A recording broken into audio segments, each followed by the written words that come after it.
You wouldn't understand, cowboy. You've never seen an angel, nor a gentlewoman, nor a great lady. I raise, gentlemen.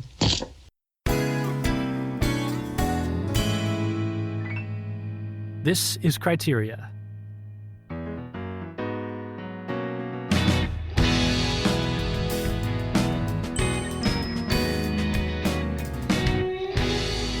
Okay, so here we are back with another episode of Criteria. I'm here with James Majewski. It's good to be back. And we're going to talk about our first real Hollywood production in today's episode, John Ford's Stagecoach from 1939. This is a groundbreaking film in many respects, a very influential film.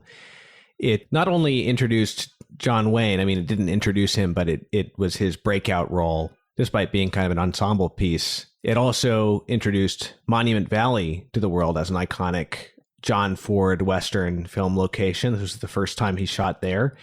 And it kind of revived the Western and simultaneously elevated it into kind of an A-movie genre. There had been thousands of Westerns made since the beginning of film, but this was sort of the beginning of a higher artistic level for that genre. Its influence is massive, not just on other Westerns, but on American and continental films. Ingmar Bergman said that Ford was the best director in the world. Frank Capra called him the king of directors. Orson Welles remarked, "I like the old masters," by which I mean John Ford, and John Ford. He said that this was the perfect textbook, Stagecoach was, of filmmaking, and claimed to have screened it over 40 times in preparation for directing Citizen Kane. So the importance of this film can't be overstated, and we're very pleased also today to be introducing our first guest for Criteria, the renowned translator, poet, and cultural commentator, Anthony Esolen. Tony, welcome to Criteria. Thanks for joining us. Thanks, Thomas. It's great to be here. So, Tony, this film is a part of the Vatican film list, and it is included, I believe, under the heading of art, if I'm not mistaken, so that they have three categories. They have religion, values, and art. And, you know, they could have picked any number of Westerns and maybe even any number of John Ford films. So I have this sneaking suspicion that you're pretty familiar with the Western as a classic film genre, and that you're also familiar with John Ford. So I'd be curious, other than the historical aspects, is there any particular reason you think that they might have picked this film to put on the list as their representative of the Western and of John Ford? Well, it's a terrific choice. I think it's useful for us to view the Western as an attempt to get a little bit outside of the social conventions of your own time, which sometimes grow hard and brittle and lose their connection with deep moral truths and become mere conventions. When you get outside of your comfortable middle-class way of life, you might be able to see these moral truths in a startling new way. And it's the West, such as it never really was in American history, not really, but the idea of the West as occupying a kind of boundary between civilization, especially civilization that can grow stale, dead, with just the trappings of morality, but not the real thing. But the boundary between that and complete chaos, amorality and savagery, right? And Ford, it's wonderful because he's really teaching us in Stagecoach deep moral truths by giving us this kind of curveball, showing us how the moral truths are embodied in several people who would not be accepted in polite society, not because they're wicked, but the drunken doctor, the saloon girl, and John Wayne, whose relationship with law and order is a little bit of a tricky one, a difficult one. But Ford has done this deliberately, not to romanticize wickedness, but to show redemption, and redemption of characters that, as I said before, would simply be rejected out of hand. Wow. So yeah, it sounds like this is a great film for us to be considering and talking about at this time. Thomas and I are here in New York City recording this episode, and just down the street is a protest going on. Of course, right now, at the time of this recording, the United States is seeing protests in many cities throughout the country and indeed throughout the world, ostensibly in response to the police killing of George Floyd. But of course, now it seems to have mushroomed outward into many and other things, and some of them not so nice. There's been looting and rioting and whatnot. But yeah, I had that impression when I was watching this film that this was a film with a deep social sense. And that's not to say that I thought of it as sort of a political film necessarily. Sometimes you see a lot of this nowadays where storytelling, art in general, functions more in a propaganda-like manner with a kind of activist agenda to it. I didn't get that impression with this film, but I did get the impression that this was a film that was very concerned about, well, let's call it a kind of social commentary. So before we get into that, I wanted to ask you, Tony, when Thomas and I were talking about bringing guests onto the show, your name came up and Thomas said, yeah, we really got to talk about a John Ford film with Tony. And so I want to ask you, just from a personal perspective, what is it about John Ford, or perhaps about the Western in general, or Stagecoach in particular, that you so love and that makes you a good person for us to be talking with about this? Well, I could mention quite a few things. I might start with this one. And I'm quoting a dear friend of mine who said the same thing about Charles Dickens. He said that for him, Charles Dickens was a man who was in love with goodness, right? I think that John Ford was in love with goodness. And in Ford, that's as far as possible from the goody-goody, the conspicuously pious, the sickly sweet. There was very little of that in him, but a real deep affection for a sort of forthright, manly, honest, hardworking, pious in a very masculine sense, goodness. He never sneers at that kind of thing, okay? He can sneer at sanctimony, though he doesn't spend a whole lot of time doing that in his films. He will gesture that way once in a while. Hypocrisy, he lashes out against. He also saw, and this was his Catholic background speaking, he was a liberal Catholic in the days when you could be a liberal Catholic and thoroughly masculine, okay? When liberal Catholicism meant that you actually took the common good into account and you believed in the holiness of marriage precisely because you took the common good into account, all right? And the goodness of the family, the holiness of the family. Ford believed in all of that. So he's always making movies that are about not just this particular individual. He's not a guy who makes movies about loners. He makes movies about the way people come together to form a real society with their common good in mind. And he shows how that can fall apart because of human stupidity or selfishness, their pride, their avarice, their hardheartedness. I mean, How Green Was My Valley is a movie about how a community falls apart because of those things, right? In Stagecoach, we have like the seeds of what would be a new family and maybe a new community in John Wayne and Claire Trevor, who are the outcasts, semi-outcasts from polite society, but they're not proud of their being outcasts. They're sort of resigned to it. There's nothing here that romanticizes being a saloon girl. However, there's nothing here that suggests that it is altogether a good thing to be a saloon girl or to be on the outs with the law. But we get a sense at the end of the picture that John Wayne, Claire Trevor are not just going to get married. They're going to get married and have lots of kids, and this will be the nucleus of a real society. He's always thinking about those sorts of things. Always. It's significant that, you know, the first time that, I mean, what sets off John Wayne's character's the Ringo kid's decision to ask Dallas to marry him is seeing her holding that other woman's baby. The look between them is not a look of eroticism.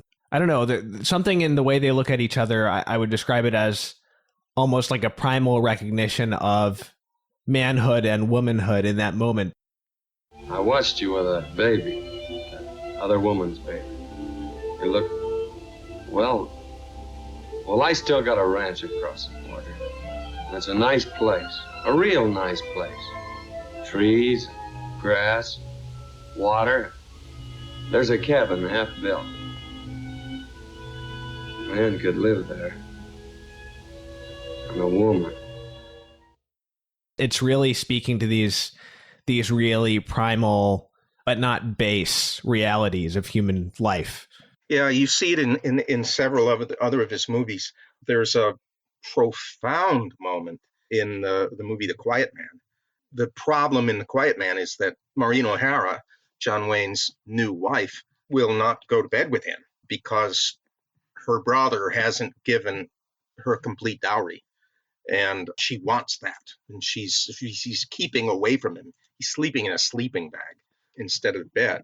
But there's one scene in which he's out in a garden out in front of this house that he has, this thatched cottage, and he's setting in flowers. And she, being practical, says, "Well, that's a silly thing to be doing, planting flowers, when you should be planting something useful like potatoes." And he says, "Or children." And she falls silent. Or children. I mean, that's wonderful. All the kids watching the movie, they would not know what he's talking about. But every adult would know what he's talking about, right? That's why you have a house. That's why you have a wife. That's why you plant flowers and potatoes and other things so that there could be children. Now, noticed in Stagecoach that Ford does not actually have Claire Trevor and John Wayne kiss. Hand on hand, they touch. They don't actually kiss in the whole movie. And you're right, that's the moment in which he realizes he could marry her is when he sees her with that child. And we see her with the child and not the actual mother with the child. Well, the mother is having her physical troubles and she's worried about her husband. Her husband may be dead. Her husband is in the cavalry. But the actual thing we see, mother and child, is Claire Trevor with the other woman's child, right? And she, of course, has been pursuing a trade in which children is, well, you're out of business if you have a child. And who knows what kinds of things are behind that, right? And she's not proud of it. The doctor has a great line in the film where he looks over at Miss Mallory, who's just given birth. He says, "Don't be too proud. I've brought hundreds of little fellas into the world, one at a time, and the newest one was always the prettiest." I just thought, wow, what a cool sort of testament to, I just had a child myself. My son was just born in the middle of April. And yeah, it's everything is new. It's like this has never happened before, but of course it has, right. All through history. And I so appreciated Ford putting that in there. I thought that the writing in this film was really tight. I think that I really should have taken a look at who wrote the screenplay for this film. Dudley Nichols. Okay. I think that if there's one thing I'd say about Stagecoach on a technical level is that everything seems super tight. I'd say poetic. John Ford, coupled with this writer, so much is communicated in such simple strokes really quickly. I mean, the exposition at the beginning is almost expertly done. Yeah.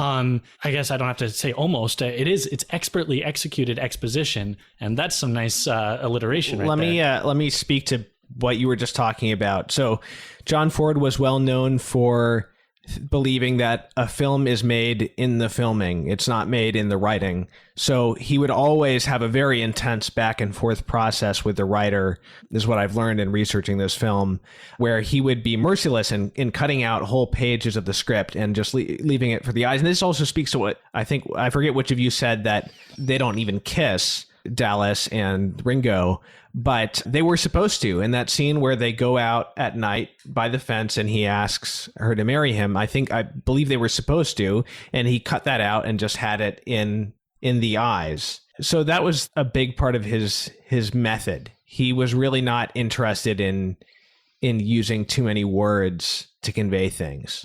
Well, he understood the power of words. He understood something that I think Steven Spielberg never understood, which is more is very often less. And the last thing that you want in a scene or in a film is anticlimax. And words can drain away the power of a scene. There's a scene in his movie, another movie with John Wayne and Maureen O'Hara, Rio Grande. Maureen O'Hara is his wife, but they've been estranged for many years. There's a grudge that she holds against him. The feeling is a bit mutual, but now the men of his cavalry troop, they're out west near the Rio Grande. They know her name Kathleen, and they have a kind of cavalry singing group, and they play music and sing in her honor the first evening that she shows up. And they sing an old Irish folk song, "I'll Take You Home Again, Kathleen." And you don't see them sing. The camera is focused on John Wayne and Maureen O'Hara, each of them trying hard not to look at the other, but sometimes looking, but never looking at the same time. Obviously deeply moved and deeply troubled. And not a word is spoken between them except when John Wayne says to her by way of nervous apology, "I want you to know, Kathleen, that I didn't tell them to do this." And she says, "Oh, Kirby, I wish you had." But that's it. And Ford could get more speaking actors like John Wayne just from Maureen O'Hara, right? Just from a glance than most directors could from a page of writing. He's a poet. He's an artist. This is an ensemble film. It's the first breakout role for John Wayne, but it's definitely not a John Wayne vehicle. You know, I think that's clear. I wouldn't say that Ringo is the most important character in the film by any means, if there is a most important character. I'm kind of like, as I watch this film multiple times, I kind of go back and forth as to, you know, what my favorite performance is. I think when I first saw it, I forget the actress's name. I think it's Louise Platt who plays Mrs. Mallory. Yeah. She has just such a wonderful performance, and really, I think my favorite line in the film is the John Carradine character, blanking on his name. Hatfield says to the cowboys he's gambling with, "You've never seen an angel or a gentlewoman or a great lady." And she really carries that. You know, she definitely has flaws. And as you implied at the beginning of this, Tony, you know, this movie is critiquing some of these calcified class divisions and things like that. But she just plays it beautifully and with such dignity. But as I was watching it again, you know, I think Claire Trevor's performance really came to the fore for me. Yes, especially what she does with her eyes. She just has such an incredibly soulful performance. So I'm curious if either of you have a favorite performance from this film and why. I think the performances are really terrific all around. We should mention maybe the greatest character actor, if we don't consider Claude Rains a character actor, but a lead, or Edward G. Robinson, but Thomas Mitchell, holy cow, as the doctor. He's everywhere. Most of our listeners here will know him as, you know, kind of daffy and dopey Uncle Billy in It's a Wonderful Life. But he's an atheist but good-hearted doctor in The Keys of the Kingdom with Gregory Peck. I mean, he's the father of Vivien Leigh in Gone with the Wind. He's everywhere. And every time you see him, he's different, and he gives a flawless performance. He won an Oscar for Best Supporting Actor in this film. Maybe there were 15 or 20 films in which he was even better than he was in this film, right? To win an Oscar for, right? He's terrific. And he, too, with a glance or just a little bit to tone the voice, can give you a whole lot of moral and social commentary. He's not sentimentalized, right? I mean, he shouldn't really be a drunk. They have to dry him out so that he can deliver the baby. And he orders them to do that. They give him strong coffee. They even have to haul him over to the pot to puke. You don't see that, but you see the back end of it. It's implied. You know what's going on, so that he can deliver the child. As Ford doesn't engage in sentimentality here, we think, oh well, now he's going to be on the wagon, but no, he still takes drinks. He fits and doesn't fit in the society, and so he has a kind of ironical view of people who also fit and don't fit, like Ringo and Dallas, John Wayne and Claire Trevor. The great line near at the very end of the movie, it's a kind of surprise, right? The marshal puts John Wayne and Claire Trevor on the horse, and John Wayne thinks he's going to be carted off to prison for breaking out of prison, spent another year in prison, and they don't do that. They make the horses jump and bolt, and they hoot and holler. It's wonderful. It's a marshal who is a kind of guarantor of civilization and civil order, and the doctor, and they're both violating kind of the laws and norms of their society, but not really, because both of them understand that, Ringo doesn't need any more penitentiary because he's turned it round, and Dallas certainly doesn't need to spend a year trying to keep body and soul together by doing the things that she'd been doing before. They're fine. They bend the rules there, but they bend them in obedience to true moral order, higher order. It's wonderful. And nobody has to say, that's what we're doing here, or draw it out or make a political point. All you have to do is have Thomas Mitchell say with a kind of wry grin, well, they're saved from the blessings of civilization. And we get the idea. How do you think this film views the act of revenge carried out by Ringo? Is it turned by the marshal into kind of a delegated act of civil justice in the end there? Is that why? Because, I understand that depictions of revenge were kind of tricky in the old Hollywood code, and the Legion of Decency kind of frowned on the positive depiction of revenge. So I'm kind of curious what you think about how they handled that. A couple of things. First is that Ringo is not motivated by a passion for revenge. That is, we don't see him as stewing about it, as indulging in the sin of wrath. We don't see vindictiveness. He takes for granted that it's just something that he has to do. It's a duty, and it becomes for him a rather unpleasant duty. He knows he has to. Dallas says, why do you have to do this? Why don't we just go, right? Why do we have to go to Lordsburg? Why don't we go to where your ranch is? Let's just leave. The other thing is that he's outnumbered 3-1. So when he goes out into the street, everybody thinks he's going to die. I don't know how we could give him much of a chance. The marshal is rooting for him. He is in the shadow, and we think, well, maybe he's going to pull something tricky, in order to gain an advantage because he's outnumbered. But Ford doesn't let that happen. He goes from shadow to light, to shadow to light, shadow to light, and finally he's there in the light. And he's not that far from them. Then he does play the one trick, right? He falls to the ground as he shoots. That's how he manages to kill the three, though we don't see the blood and the guts or anything like that.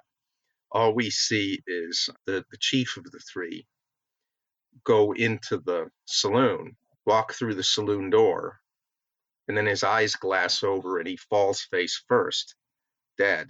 That's how we know that Ringo has survived this. I think the sense is that he's the executor of justice there. And it's interesting that the marshal allows it to happen. There's a great line, I think, that you were alluding to, where Ringo says, well, there's some things a man just can't run away from. And I appreciate what you said about that moment between him and Dallas, where she's trying to get him to leave. And actually, it seems that for a moment she succeeds, because she gets him on the horse and he says, all right, I'm going to go. And he's stopped by seeing the war signals from the Apaches off in the distance. And I found myself thinking at the time when I was watching this, like, why are we being shown this? I was actually kind of disappointed, because I thought, oh man, Ringo was really, he really had me there. I really thought, here's a man who's he's got to do what he's got to do, and he's got to revenge his brother. But now, listening to you explain it, Tony, I appreciate so much that John Ford has given us this view of Ringo where we see very clearly that he's not driven by passion or the need to do this for himself. And I think that, in fact, John Ford does that elsewhere throughout the film, where there's a real attention to detail and providing us little clues into characters' motivations or little foils in the world.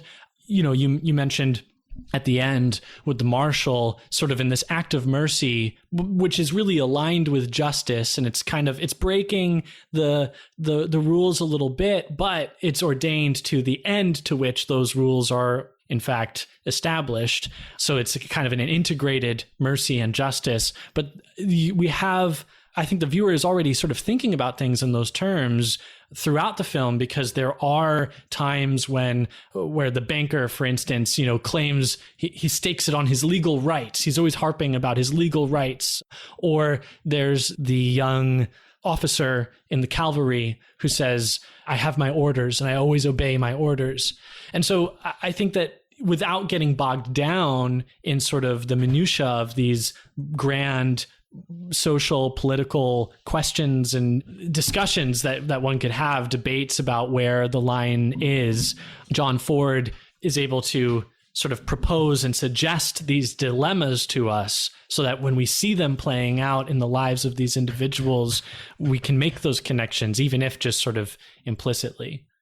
Yeah, there's a great moment in another Ford movie, The Long Gray Line, which is his beautiful tribute to West Point with, again, Maureen O'Hara and Tyrone Power. And Tyrone Power and Maureen O'Hara live on the grounds of West Point. They have no children, so they have kind of adopted the young men of West Point. In World War I, one of their favorite young men died in battle right before the end of the war and left a widow with a child. That child is now grown up and has gone to West Point.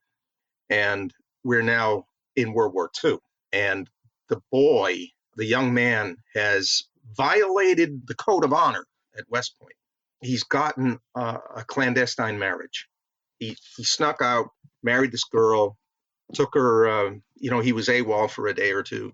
And now he's telling that he did this. And Maureen O'Hara, don't worry about it. You get it annulled. Hush it up, right? But Tyrone Power says, no. You know what the code of honor is. You know what you have to do. I can't tell you to do it. You have to do it on your own. I won't reveal this, but you know what you have to do. So there, Ford stands for the law, okay? Because the law, without it, there is no such thing as West Point. You can't have that military school without this law. Ford is really careful about oaths. A promise is a promise. No bending it. No, the three godfathers, they make a promise to take care of that baby, and they fulfilled the promise, even though there are three outlaws fleeing from the arm of the law. The promise has to be kept. We could talk all day about the moral and social vision of John Ford. It's kind of a salty, rough-edged Catholic man, right? Such as we don't have anymore. That kind doesn't exist anymore, right? Politically on the left, deeply conservative. That's not a contradiction. Deeply conservative when it comes to family and upholding certain moral truths. He and John Wayne never talked about politics because Wayne was a Republican and Ford was a Democrat. And they were the closest of friends, and they did so many movies together, but they never talked about politics.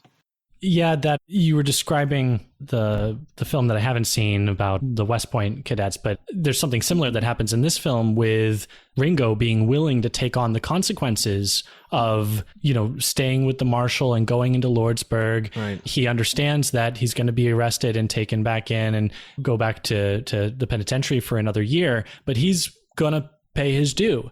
So, and he also has a line where he says, I gave you my word, didn't I? So I think that there is like a healthy relationship of individuals to the law that we see in a Ford picture.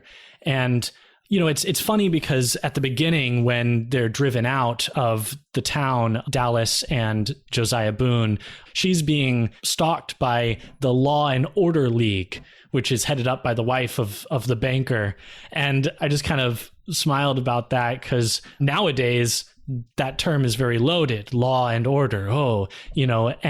But you see Ford making these critiques of a certain perversion of civilization when it oversteps, but it feels like it's a very patriotic film. Oh, yeah, certainly. Let me say something about those ladies, if I may. Clearly, the successors to those ladies would be the politically correct. Right. Ford would be right. forthright about this, especially, think, politically correct academic women. Okay. They're the hatchet-faced Carrie Nations of the world. Draw a nice line between Carrie Nation, who sets us up for prohibition and organized crime, all the way to politically correct professors who make sure that men can't even open their mouths, can't even argue with each other and have it out. And it's the Law and Order Society. It's the one moment when you feel somewhat sympathetic with the banker, who otherwise is a real right, the moment where she says she's going to have them to dinner. Yeah. James, as our resident actor, did you have a favorite performance in this film? I think that Andy Devine is perhaps my favorite performer. As the stagecoach. Yeah, because he just seems like such an unlikely choice. But he also just has his voice is so great. It lends itself, I think, so well to this character of the stagecoach. It's almost as if there was nothing else about this stagecoach driver that I knew except for the way that he spoke. It's a baby. This sort of hoarseness, this raspiness. I don't know. I just kind of thought that the casting in this ensemble was perfect all around.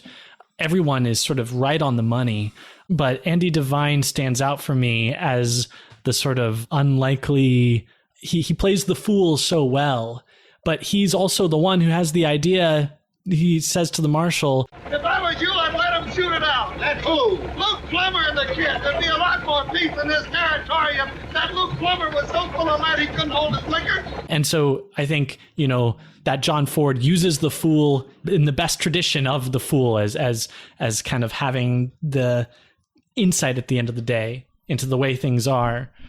I also think that a lot of the characters are functioning in this way as archetypes. And so I think that this is a film that can be looked at from a lot of different angles, and which is why I wanted to bring up what I perceive to be its sort of patriotic.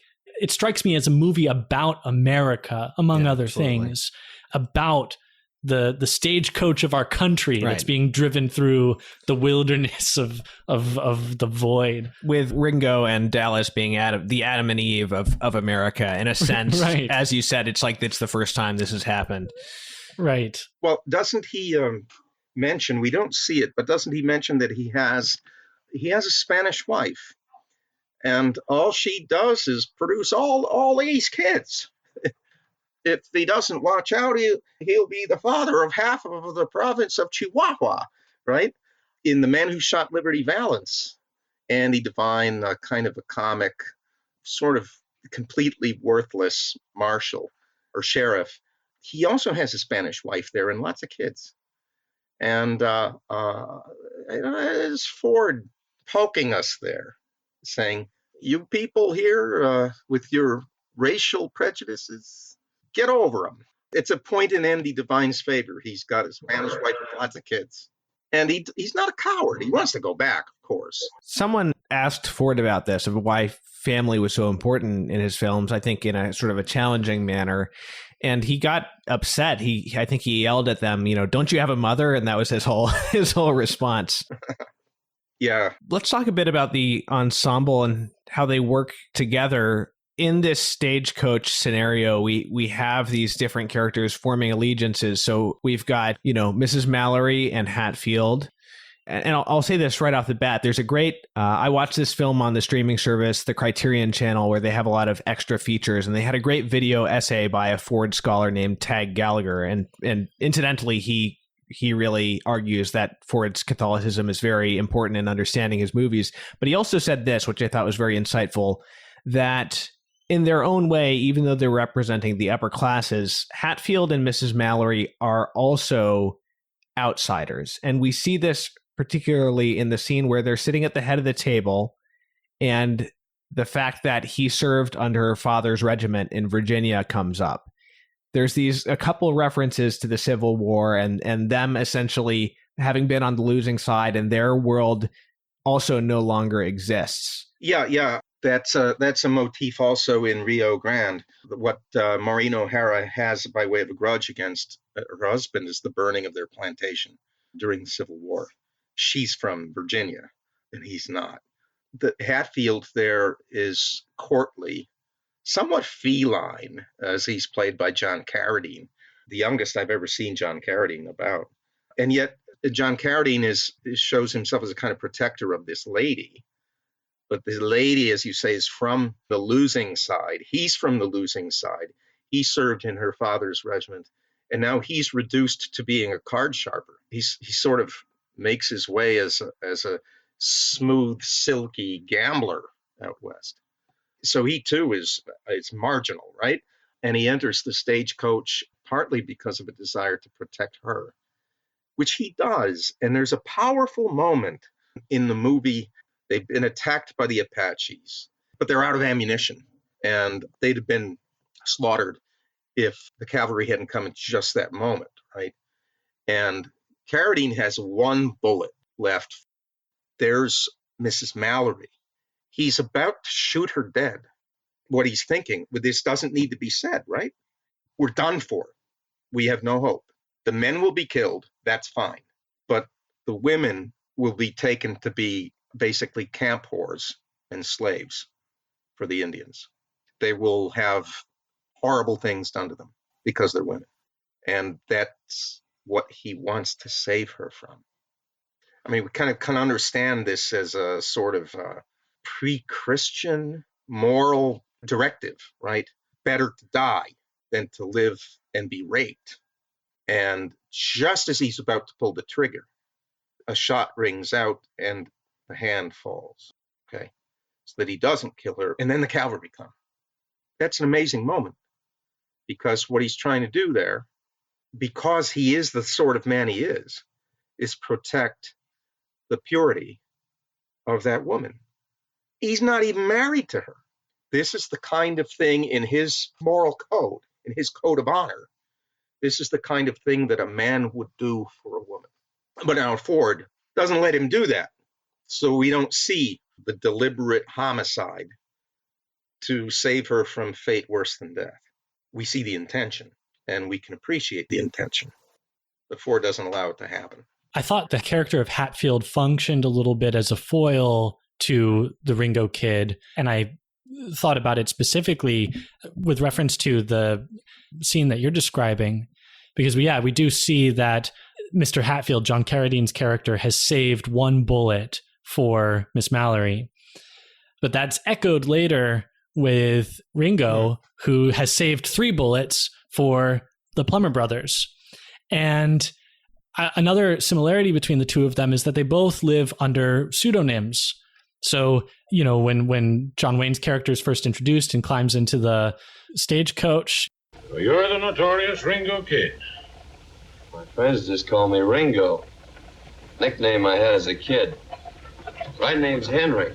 But then in the case of Hatfield, when Miss Mallory takes a look at the cup that he gives to her. Haven't I seen this crest before? Isn't this from Greenfield Manor? I wouldn't know, Mrs. Mallory. I won this cup on a wager. He covers it up. We find out at the end that he is the son of Judge Greenfield, that he really is a gentleman.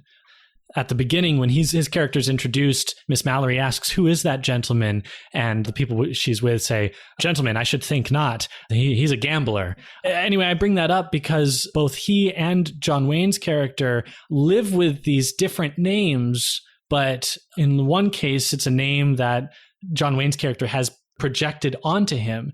In the other case, it's a name that John Carradine's character has taken up to conceal himself.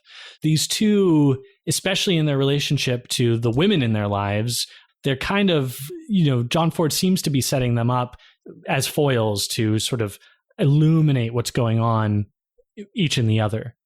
And in the end, we see each of them risking their lives, giving their lives for the women. What a man is supposed to do, after all. Women are not supposed to give their lives for men. It's supposed to be the other way around.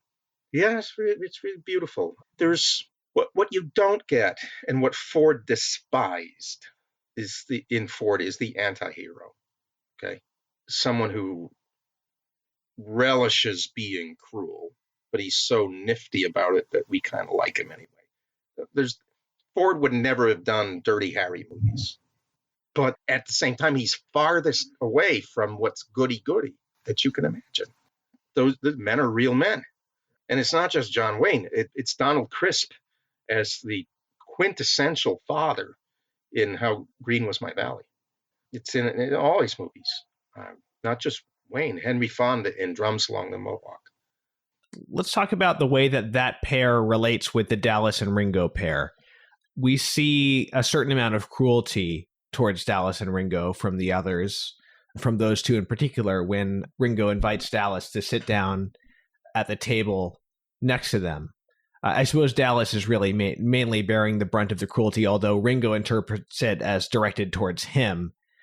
So we have this class sensibility and this maybe moral prudery that I don't think is ever overcome with Hatfield's character. I don't think he gets a chance to. There's movements in that direction with Mrs. Mallory. So the fact that Dallas is caring for her and taking care of her baby as she recovers from giving birth, there's a certain vulnerability that opens up in Mrs. Mallory's character, and yet she doesn't seem fully able to overcome it. I mean, their exchange at the very end of the film is still very awkward, and I don't know how you describe it. If there's ever anything I can do for... Oh, I know.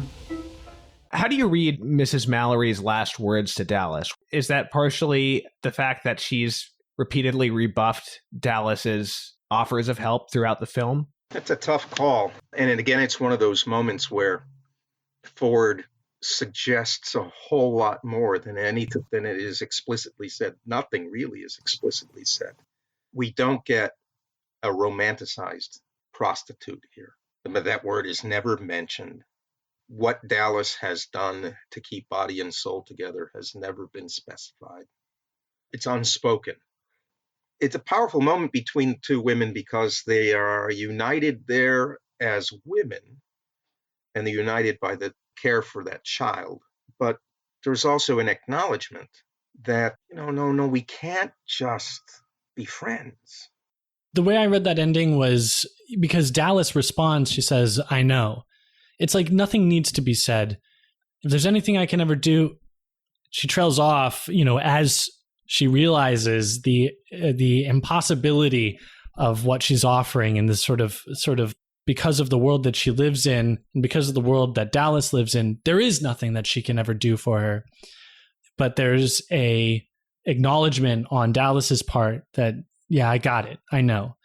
There's a reconciliation, but it's not a romanticized reconciliation. Yeah, there's no syrup laid on it. Maybe, who knows, right? Maybe 20 years hence, when Dallas is the mother of a large brood of children and a pillar of her small community, then everything would be different and past times would be forgotten. But for right now, it's not possible. Ford is not a sentimentalist. He's a realist. He doesn't give us easy rhetorical answers to everything. At the beginning of the film, Hatfield singles out Mrs. Mallory as an angel in the jungle. Ringo, I believe at one point, I forget the context, describes Dallas as a woman like that, almost implying the same thing. Here's my question. Does Ringo know that Dallas is a prostitute? Well, there is a moment in the film when they're first sitting next to each other, he says, Why do you look at me like that? Just trying to remember. Ain't I seen you someplace before, man? No. No, you haven't. I wish I had, though. So I think that you could legitimately read it both ways, but I do think that his character is exalted a little bit more, and I think that it's more interesting to read it as, yeah, he knows who she is, right, and he knows all he wants to know, as he says later on. He knows, but again, there's this wonderful, and I wish people would practice this a little bit more in our time, wonderful reticence. Okay, I mean, sometimes it's a great charity to people to keep your mouth shut, to not say, okay, well, now everybody has to get in a circle and we've just got to all talk this out. Often in my life, I've seen, I've seen people begin with antagonism and by dialogue end with perfect enmity. You can just start talking and talk yourself into complete enmity. As I said, some things are best left unsaid, and therefore on the way to being forgiven. Don't tell me. Don't have to tell me. I don't need those words in my ears and in my memory. Don't have to tell me. I'm not your confessor anyway. Beautiful. I mean, after all, would any of us actually like to have to speak his worst sins in public and not to a private confessor? Although these days in our certainly time, not. I'm amazed from social media. I'm amazed at the number of saints among whom I live who are just simply outraged at the worst sins in the world, which are always other people's sins, and seem completely blithe about their own. Unbelievable. I didn't know I dwelt among such holiness. That's right. That's right. I think that self-accusation is something that we all could benefit from right now, but some of us perhaps maybe more than others. In any case. And not self-accusation of this sort, right? Where you say, oh my gosh, I am so sorry for X, when in fact you didn't commit X. X is not your sin. You're just appropriating X, which is somebody else's sin. You don't feel bad about it on your own account because you never committed it. Oh, I'm so sorry about that. But when actually the rottenness that you do every day, that just slides right by. Yeah, I'm amazed.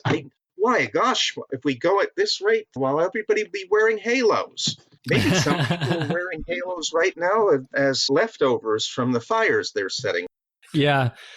We mentioned before that, or I mentioned before that I saw this as kind of a patriotic film because in the opening shots, we have an American flag being raised, the bugle call, but then throughout there is the characters talk about America. I think about the banker in particular, America for Americans. And so we see how disingenuous he is in that. But I get the sense that this is an authentically patriotic film. It's not one that romanticizes the American project. It recognizes the difficulties inside of there. As you pointed out, Tony, even some of the racial tensions and how we might be able to get past that. And I thought, watching this, it was such a breath of fresh air, especially in this current climate. And I also found myself thinking, man, this is precisely the kind of film that a leftist ideologue would totally try to, claim as their own and contort to match their message, because it is a film, I think, that is concerned about, well, let's say it, diversity. It's a buzzword now, but this is a really eclectic bunch of people who run into other eclectic bunches of people. We've got the Mexican innkeeper who's married to an Apache woman who betrays him. Right, totally. I'll just say one more thing, that in all of this, even in the moments where it seems like Ford is making a critique, I never get the sense of any resentment or like chip on the shoulder or angst, and certainly not of a lack of love for the country. Except maybe where bankers are concerned. Ford loved America. He loved America. He did patriotic filming during the war for the war effort that he was very proud of. The Battle of Midway. Yeah. In fact, the guy who the screenwriter for this film also co-wrote the documentary The Battle of Midway that Ford directed during the war. Right. Yeah. Ford and Capra, Howard Hawks, I mean, they all believed that America, with all her sins, all her failing to live up to her ideals, America was a great nation and offered great hope and great goodness to people. He was never motivated by the small and petty sins, the reductive sins like envy or resentment. I don't think they were in his constitution at all. If he was angry at somebody, get into a fist fight with him and then it'd be over, not to seethe and harbor a grudge like that. The Long Gray Line is, as I said, a tribute to West Point, but more a tribute to what America is all about. And that America includes people from all kinds of places, right? In the Long Gray Line, we've got the first graduate of West Point from the Philippines, okay? And that's made a point of, right? The Philippines had become an American dependency and would be set free, right? I mean, this was in the early part of Long Gray Line, we're talking about World War I. Yeah, the idea that America was evil from the start is, to him, would be simply incomprehensible. It would be sick. Where do you go elsewhere? Show me the perfect nation. Show me the sinless culture. They don't exist. I mean, so Ford was a grown-up who made movies for grown-ups that children could watch. And the more childlike you were as a grown-up, the better you were for understanding them. But he made grown-ups for grown-ups. And if we're not grown-ups, we're not going to like the movies of John Ford. If we're political ideologues, we're not going to get it because we're not grown-up. Mm-hmm. We're simplistic little snotty, resentful children. If you're that sort, don't watch John Ford. Ford, in some of his movies, is clear that he has sympathy for the Indians. That doesn't come across exactly in this movie. But then this movie isn't really about the Indians. You know, the treatment of the Indians, they're stealing their land and so forth. And if you're not going to be a grown-up, go do something else. We're grown-ups. We're watching a movie for grown-ups. You don't want to be part of the conversation. Go play tiddlywinks. Go do whatever it is that 40-year-old brats do, okay? But don't bother us. We're grown-ups. Right now in Hollywood and in entertainment in general, there's a kind of mania about representation and diversity in film. And, you know, I think that, you know, if they were able to get past accusing this film for being racist or whatever, they might look to it as, oh, well, here's a film that's concerned about diversity and representation. But, you know, watching it, you don't get that gucky feeling that you get from watching like a new Star Wars movie where you see like the token character from whatever represented minority. So what do you think distinguishes this film from, you know, aside from not being ideologically driven, in its handling of quote unquote representation? What makes this an artful and appropriate and adequate way of handling these questions or themes, as opposed to some of these contemporary gestures in that direction in virtue signaling and whatnot? Yeah, well, virtue signaling is a wonderful substitute for thought, for examination of conscience. It's sheer nasty sanctimony, right? And Ford didn't go in for that. I think about the moment when the innkeeper's wife, the Apache woman, is outside and she begins to sing. First of all, she's really beautiful. She's knockout beautiful, sort of sultry. And she's got a really beautiful, or if it's dubbed, I don't know, but it's a really beautiful alto voice. She's singing almost tenor, okay? She's singing in Spanish. It's a folk song in Spanish, and it's accompanied on the guitar. And it's beautiful. It's haunting. And you see, this is a woman of great taste and beauty and intelligence. And then she says in Spanish, she says, muchachos, to the four men, one of them on the guitar around her. And she gives them an order. And it's clear from what happens after, what we find out afterwards, is that she's given them the order to steal the horses of the innkeeper, and she absconds with them. Okay, so that's her moment of treachery. Well, there you have it. You want a grown-up treatment of ethnic, racial diversity, cultural diversity. Here it is. She's beautiful, she's intelligent, and she's treacherous, and she does a very bad thing. Is she savage? Yeah. The innkeeper says, well, I think, right? Yeah, partly, yeah. You know, what do you do with all of that? Well, maybe we can make a movie about that sort of thing. But don't come around here telling me that the Indians, before the Spanish came in Central and South America, before English and Irish and Italian and whatever came in North American French, that they were all smoking peace pipes all the time and painting pictures of daisies on totem poles. They were sinners like the rest of the human race, activated by the same passions that we're actuated by, right? Uncivilized, but that didn't mean that they didn't have a culture. Savage, yeah, partly, yeah. Noble, sometimes, yeah. Vicious, sure.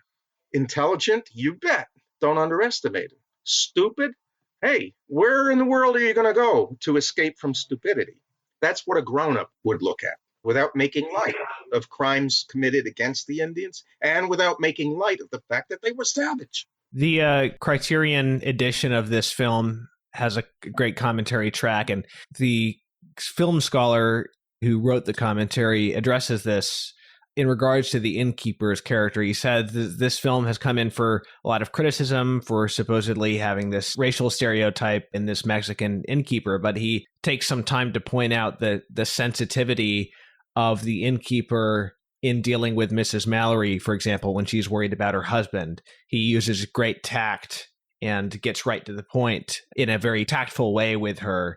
So I think that, it's the same with his character. He is somewhat comical. His manner of speech is somewhat comical, but that's just how it is when somebody is speaking another language than their own. It's often comical. So it's just, that's life. We have to be willing to laugh without ridiculing. It's possible to laugh without ridiculing. Hey, why have ethnic groups at all if you can't make fun of them? That part of the joy of being an Italian is that you get to tell your own Italian jokes.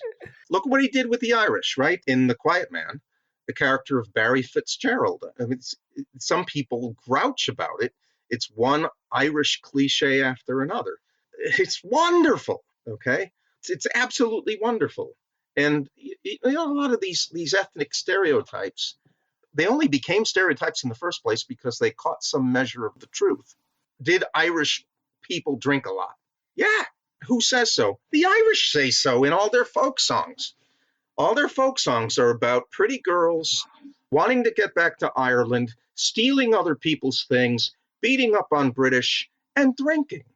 I'll just take their word for it, What's your favorite Western film? Not limited to John Ford. Well, it would be another John Ford film. I think the greatest Western of all is The Man Who Shot Liberty Valance. Yeah, it's a great one. That's a film that you could watch over and over. Andy Devine is in that too, right? John Wayne. And in that movie, the best man does not get the girl. Jimmy Stewart. does. Yeah, not John Wayne. Jimmy Stewart, the representative of learning, civilization, high culture, law, order, the lawyer, the teacher, Jimmy Stewart, is less of a man than John Wayne. But he's the man for a civilized world, and John Wayne is sort of halfway between the uncivilized and the civilized. But he's the better man, and the better man does not get the girl. Stagecoach is one of 3 movies I've seen with John Wayne, and I haven't seen that many. So I've seen Stagecoach, I've seen The Man Who Shot Liberty Valance, and recently I watched Red River by Howard Hawks. And I think even though I didn't care for the ending to that film, that's my favorite John Wayne performance. But I would agree with you, out of the John Wayne films I've seen, The Man Who Shot Liberty Valance, to me, I think is the best as a film overall. John Wayne is underrated, right? I think now that's beginning to be corrected. I think he's one of the 3 or 4 greatest actors in Hollywood history. He could do comic moments as well as anybody not named Jack Lemmon or Cary Grant. He got cast, kind of typecast, very late in his career, where he was basically John Wayne playing John Wayne. That would be post 1964. But before then, he had a wide variety of things to do in films. So if you want to see him in a partly comic movie, see The Quiet Man. You'd be hard-pressed to see a really bad John Wayne movie. I don't know that they exist. In Red River, he gets to play almost a black hat. He plays a pretty dark role in Red River compared to the other films I've seen him in. Yeah, is that the one? That's the one with Montgomery Clift? Yeah. Yeah. Well, one of the late John Wayne movies that is actually really good is The Cowboys, where he has to take a drove of cattle all the way to Independence, and he doesn't have the manpower to do it. He doesn't have any men at all. He takes schoolboys and a black cook played by Roscoe Lee Brown. And it's a great boyhood to manhood film. It's just a terrific movie. It's a little bit edgy, okay? It's sometimes a little bit bawdy, but it's a great movie about what the heck it even means to be a man, and the boys learn it. Yeah, well, Tony, this was my introduction to John Ford, and I'm hopeful that after this conversation, our listeners like me are much more interested in checking out the rest of his body of work. I'm glad that we had the chance to talk about John Ford as much as we did. I really enjoyed watching this movie, Thomas, and I really enjoyed having this conversation with you, Tony. Thank you for your insight. Thank you. I don't know. Is there anything else we need to say? My wife says that I have to hawk my books. Oh, yes, please. Yeah, go for it. Yeah. So fairly recently, I wrote, the book is called The Hundredfold. It's published by Ignatius Press. It is a poem made up of 100 poems. And don't be afraid of that. I don't write in free verse. I write in traditional meters.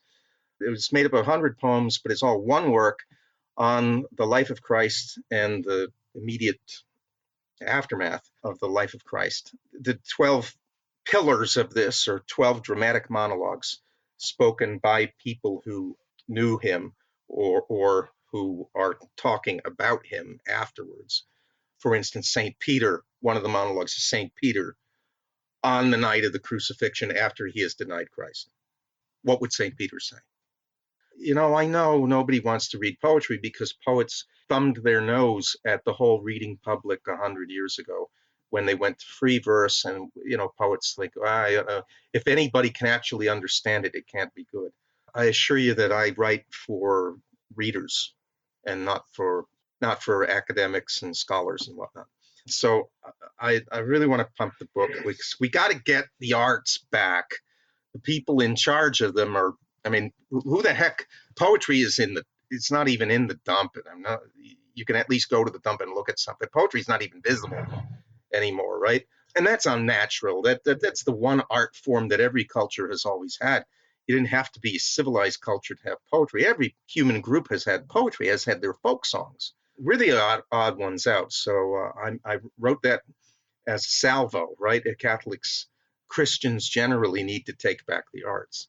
And the other book that's coming out right now, actually, somebody has read it, so maybe it has already appeared in print, is called Sex and the Unreal City, The Demolition of the Western Mind. These are essays on economics and culture and marriage and family, trying to introduce the idea of reality back into these discussions, because we live in a world it's not just a world of lies, it's a world of complete unreality. Anybody who would like to hear Tony discuss The Hundredfold at greater length and hear him read some of the pieces from that can check out my interview with him from late last year, I guess, on the Catholic Culture podcast. I'll link to that. Also, I'd like to direct people, while I'm mentioning the podcast, if people are interested in some good contemporary Christian filmmaking, to my interview with Catholic actor Jonathan Rumi that just came out. He plays Jesus in the new TV series, The Chosen, which is very good. So just a little bit more business, I guess, before we wrap up. Our next film discussed in 2 weeks will be A Man for All Seasons, coinciding with the Feast of Thomas More towards the end of the month. I think that's June 22nd. So we'll be talking about that with a couple of guests. And other than that, I guess I'll just say this has been a production of CatholicCulture.org. And thanks to all our listeners. And thank you so much, Tony, for coming on to talk about this film with us. Oh, thanks for having me. It's always great.